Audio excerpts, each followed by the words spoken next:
Dạ đang quay phim.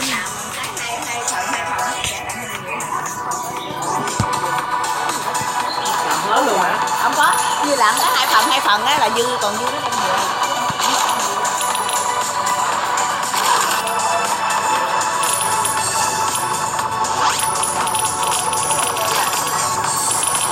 Đây làm đủ 10 người ăn thôi, còn tươi ổng đem về, chứ bây giờ làm 2 phần chia ra.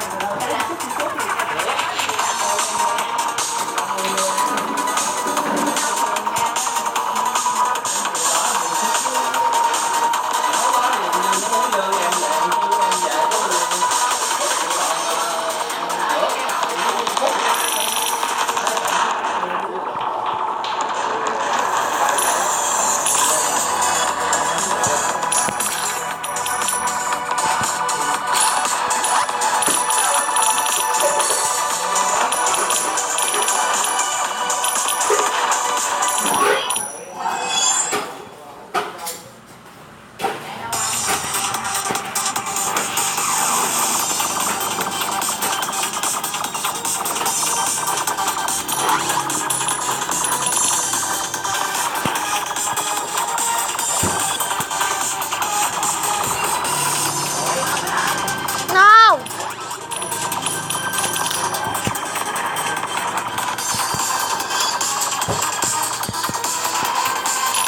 Má con chuột hết rồi.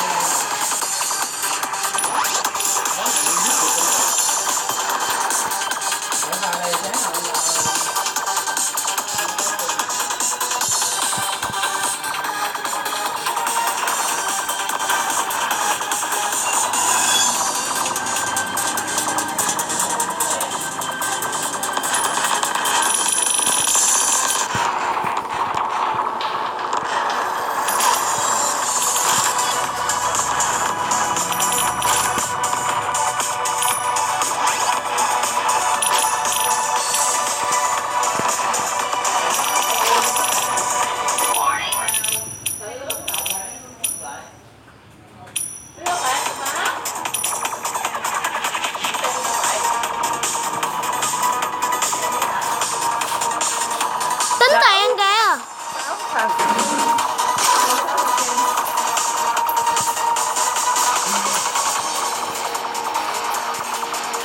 Nghĩ cái tia này mạnh nè. Đó, chạy qua. Lên lấy. Đó, được triệu mấy điểm rồi đó. Ủa, 100 mấy à? Quê chứ chị quê. Cái này nó mày tải vậy hả mới lại? Ta cứ đứng im chỗ bắn đi, rồi nào ấy đó chạy lên, chạy ngược chạy thẳng lên.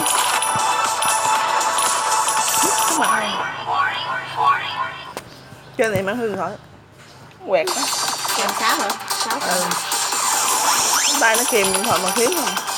Chị né đạn thôi chứ kìa. Chừng nào né đạn thôi. Hình á.